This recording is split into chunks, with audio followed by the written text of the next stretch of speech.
අපේ මිස්ලා මේ සැරේ ගිය ඩිනර් අවුට් එක දාන්න කියලා තිබ්බා. ෆොටෝස් දැකලා. ඉතින් අපි මේ සැරේ ගියේ නෙළුම් කුළුනේ තියෙන හුඟක් අය කියන අර කැරකින හෝටලේ. අන්න ඒකට තමයි. ඒකේ නම ඇවිල්ලා Blue Orbit. ඉතින්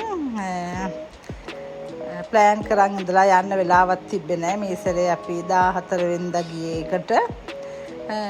ඒක විශේෂයෙන්ම කියන්න හේතුව තමයි අපි හැම අවුරුද්දම යනවා. ගිය අවුරුද්දේ ගියා ඔය කොළඹ හෝටල් එකකට.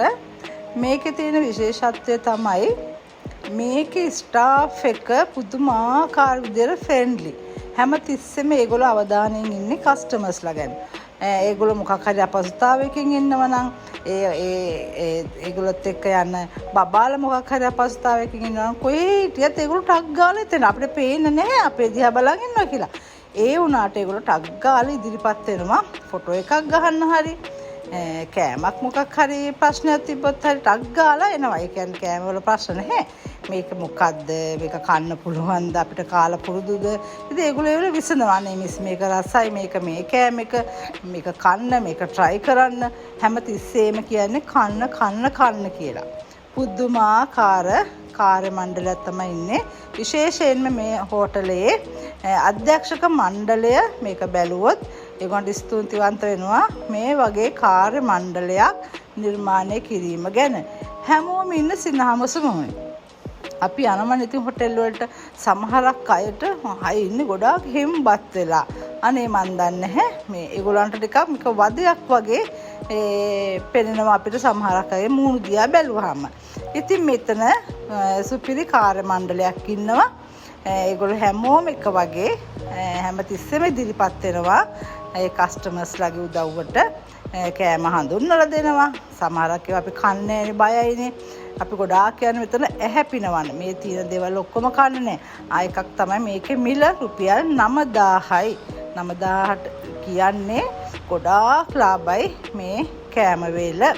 ඉතින් ඇරබියන් කෑම, ඉන්දියන් ෆුඩ්, චයිනීස් ෆුඩ් හැම දෙයක්ම ජපනීස් හැම දෙයක්ම තියෙනවා. ශ්‍රී ලංකන් ෆුඩ් ඉන්දියාපේ ඉඳලා සියලු දේවල් තියෙනවා මෙතන. අපිට රස විඳින්න වෙලාවක් තමයි මදි උනේ.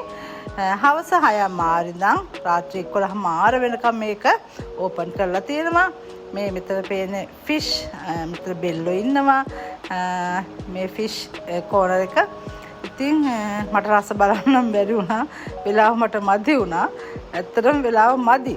ඉතින් කමන්නේ හැපිනෙව්වනේ. අපි වෙනසකටනේ යන්නේ. අපි ගෙදර හැදුවා චයිනීස් නැත්තම් බිරියානි. ওই දෙක තමයි කරකවන්නේ. මේ පේන්නේ ඩම්ප්ලින්. හරිම රසයි. එක එක විදිහට තිබ්බා. ඒ වගේම සුෂි කියන එකක් තිබ්බා. ගොඩ වැරයිටිස් වලින්. ඉතින් මම මේ දෙක නම් try කරේ නැහැ. මම මේ දෙකට එළියෙදිත් කන්නේ නැහැ. මම මේ දෙක මම try කරලා කාලා බලලා තියෙනවා. මේ ඇවිල්ලා මේකට කියන්නේ මණිපුර කියලා. ඒ කැම්බේල ඊට පස්සේ මේ චීස් කෝනර් එක හැම જાතියෙම චීස් වර්ග තිබ්බා. හරිම රසයි හැම චීස් එකක්ම. මං චුට්ට රහ බැලුවා. ඉතින් යන්න හරිම සේෆ්ටි තැනක් කියලා දරුවන්ටත් නිදහසේ හැම කෑමක්ම රස විඳින්න පුළුවන්. මට කිව්වේ දාන්න කියලා යන්න තමයි හුඟක් අය. අනේ අපිට එවන්න මේක බලන්න. එතකොට ඒගොල්ලෝ ප්ලෑන් කරගෙන යයි. අපේ මිස්ලා ගොඩක් අය මගෙන් අහනවා යන්නේ කොතනද හොඳ තැනක් කියන්න. අපි ගෙවන ගානට අපිට දෙන්න එපා සතුටක් නේද? කෑම වේලා. ඉතින් මෙතන තියෙනවා මේ හැම දෙයක්ම. මේක ඇත්තටම කැරකෙනවා පැයක් යනවා කොළඹ වටේ. අපිට බලන්න මේක හරියට පැයක් ඇතුළත එක වටයක් යනවා. ඉතින් හරිම ආස්වාදජනකයි.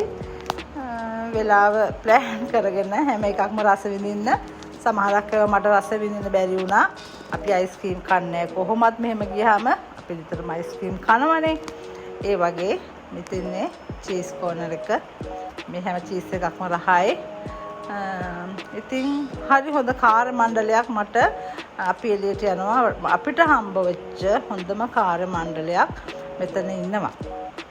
ඉතින් ඒක නිසා යන්න ගිහින් try කරලා බලන්න ගියේ නැත්තම් කාලය හදාගන්න ඉස්සරහට ඉතින් බලන්න මේ වීඩියෝව එක දිගටම බලලා කමෙන්ට් එකක් දාන්න යන්න කියලා තමයි ආරාධනා කරන්නේ. ඒගොල්ලෝ කියන්නේ ඇවිල්ලා ගියාට කියන්නේ කන්න අර අපි ගෙදරකට ගියා වගේ හරියට ඇත්තටම හෝටල් එකකට ගියා වගේ නේ හැම මේ ස්ටාෆ් එකේ හැම කෙනෙක්ම අවධානයෙන් ඉන්නවා කස්ටමර්ස්ලා ගැන. නැත්නම් ඒගොල්ලෝගේ වැඩේ විතරනේ නැහැ. කොච්චර ඇහුවත් මහන්සියක් නැහැ. හැම දෙයක්ම කියලා දෙනවා, තේරුම් කරලා දෙනවා. මිස් මේක කන්න, මිස් මේක මේ රටේ, මේක මේ රටේ, එහෙම මේක මේ මස් වර්ගය, මේක මේ මස් වර්ගය. ඒ වගේ සුප් ජාති ගැනත් පැහැදිලි කරා. අපි සමහරක් ඒවා දැක්කම බොන්න බය හිතෙනවනේ නැහැ. සුප් ජාති 3ක් තිබ්බා. හරිම රසයි සුප් තුනම එකක් කැරබියන්.